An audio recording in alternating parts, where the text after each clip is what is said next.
चंद्रपूर जिल्ह्यातील गोंडपिंपरी तालुक्यात सध्या अवैध धंदेवाल्यांचे धाबे आणले आहेत। याचे मुख्य कारण म्हणजे महसूल विभागाच्या मंडळ अधिकारी सुकेसिनी कांबळे यांचा रेती माफियांविरुद्धचा धडाका।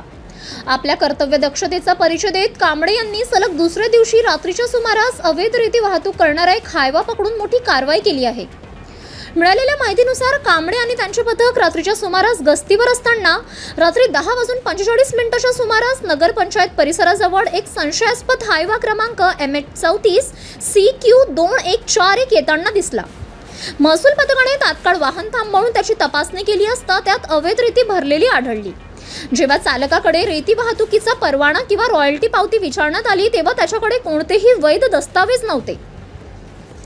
या मोहिमेत कांबळे यांच्यासोबत त्यांच्या पथकातील विकास चोपडे आणि प्रदीप नंदागौडी यांनी अत्यंत महत्त्वाची भूमिका बजावली। परवाना नसल्याचे स्पष्ट होताच कोणताही विलंब न लावता सदर हायवा जप्त करून कायदेशीर कारवाई करण्यात आली। एका पाठोपाठ एक म्हणजेच आधी एक हायवा आणि एक ट्रॅक्टर पकडल्यानंतर दुसऱ्याच दिवशी केलेली ही कारवाई रेती माफियांसाठी मोठा इशारा मानली जात आहे। मंडळ अधिकारी सुकेसिनी कांबळे सध्या जबरदस्त फॉर्ममध्ये असून त्यांच्या या सातत्यपूर्ण कारवाईमुळे तालुक्यात अवैध रेती उपसा आणि वाहतूक करणाऱ्यांचे धाबे आणले आहेत। रात्रीच्या अंधारात छुप्या पद्धतीने रेतीची चोरी करणाऱ्यांना आता महसूल पथकाचा मोठा धाक निर्माण झाला आहे।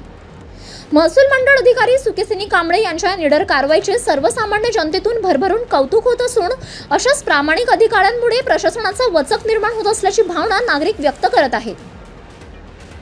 शासकीय महसुलाची चोरी करणाऱ्यांची गय केली जाणार नाही। अवैध गौण खनिज उत्खनन रोखण्यासाठी आमची कारवाई अशीच सुरू राहील असा कडक संदेश या कारवाईतून सुकेसिनी कांबळे मंडळ अधिकारी यांनी दिला आहे। नवराष्ट्र निर्माण न्यूजसाठी राजेश डोंगरे, तालुका प्रतिनिधी गोंडपिंपरी।